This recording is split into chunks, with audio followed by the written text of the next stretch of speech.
Friends, నేతను చంపిన body guard రాష్ట్రమంతా షాక్. ఈ విషయాన్ని తెలుసుకునే ముందు వీడియో మీరు కంప్లీట్గా చూడండి. అప్పుడే మీకు కంప్లీట్ ఇన్ఫర్మేషన్ ఏంటో అర్థమవుతుంది. అదేవిధంగా చాలామంది వీడియో చూస్తున్నారు కానీ సబ్స్క్రైబ్ చేసుకోవడం మాత్రం మర్చిపోతున్నారు. దయచేసి సబ్స్క్రైబ్ చేసుకోండి. సబ్స్క్రైబ్ చేసుకోవడం వల్ల నేను చేసే ప్రతి ఒక్క అప్డేట్ మీరు ముందుగానే పొందగలుగుతారు. అదేవిధంగా చాలామంది లైక్ చేయడం మర్చిపోతున్నారు. దయచేసి లైక్ చేయండి. లైక్ చేయడం వల్ల ఈ ఇన్ఫర్మేషన్ అనేది మనం చాలామందికి రీచ్ చేసిన వాళ్ళు అవుతాం.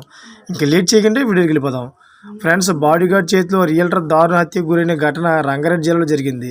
ఈయన ఒక పెద్ద నేతగా తెలుస్తోంది. అదేవిధంగా షాద్ నగర్ ఏసీపీ రంగస్వామి తెలియని ప్రకారం బుధవారం సాయంత్రం షాద్ నగర్ పిఎస్కు డయల్ 100కు నుంచి కాల్ వచ్చింది. అయితే కమ్మదానంలోని కేకే ఫామ్ హౌస్ యాజమాని కమ్మరి కృష్ణను హత్య చేసినట్టు సమాచారం అందింది. అయితే వెంటనే షాద్ నగర్ సీఐ విజయ్ కుమార్ టీంతో అక్కడికి వెళ్లారు. రియల్టర్ కృష్ణను తన బాడీగార్డ్ బాబా కత్తితో పొడిచి చంపినట్టు ప్రత్యక్ష సాక్షులు విచారణ చెప్పారు. అయితే కేసు నమోదు చేసి దర్యాప్తు చేపట్టామని ఏసీపీ తెలిపారు.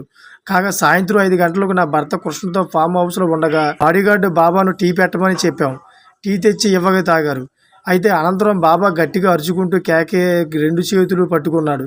అయితే హోండా సిటీ కారులో వచ్చి అక్కడే ఆగి మరో 2 దుండగులు నా భర్త గొంతును కత్తితో కోసి పారిపోయారు అని మృతుడి రెండో భార్య విజయలక్ష్మి మీడియాకు వెల్లడించారు. తన భర్తను శంషాబాద్లోని ప్రైవేట్ ఆసుపత్రి తరలిస్తుండగా మార్గం మధ్యలోనే చనిపోయాడని చెప్పారు. అనంతరం కృష్ణ బాడీగార్డ్ బాబా శంషాబాద్ రూరల్ పోలీసులకు లొంగిపోయాడు.